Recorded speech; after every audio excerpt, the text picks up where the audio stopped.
Perfection is death. It quite literally means done, finished. And the only time you're going to be finished is when you're a corpse one day, right? When you're dead, then you're going to be done. So why do so many of us constantly think we have to be perfect? There's a dangerous lie behind that. And that lie is that you have to be perfect in order to be worthy, right? But perfection literally means complete, finished. There's no room for growth, for development. And it's only going to happen when you're dead one day, right? So if you're trying to be perfect, right, you're trying to be a corpse. You're trying to be dead, right? Now, this isn't to stop trying, right? We have to keep trying, right?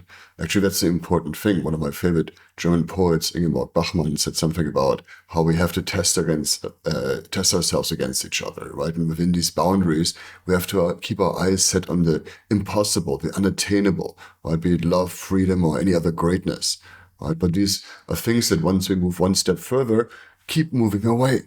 It doesn't mean that we don't have to keep moving towards this, because in this tension field between the possible and impossible, that's where we keep growing. And that's the more important part, to keep growing and evolving, right? There's a beautiful concept in Japanese culture called babi-zabi, and it's the perfect imperfection, right? It is the imperfect part that really makes something beautiful, right? That makes it human.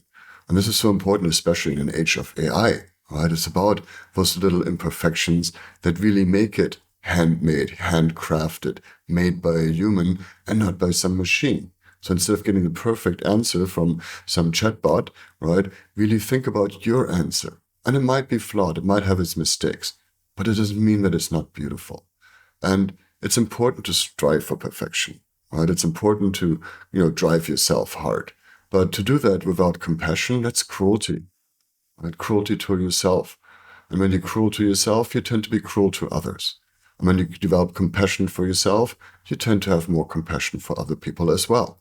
And that's what the important part is here, right? To really enjoy the process of becoming, of constantly growing, of evolving, right? So as a leader, aim high, right? Aim for the perfect, but don't confuse it with being perfect, right? We're all a work in progress, and everybody's doing their best. It might not look like that sometimes when you look at some people, but they too are doing their best.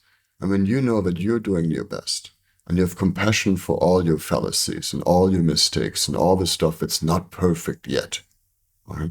Know that that's exactly what you get to work with. That's your prima materia, as the alchemists say.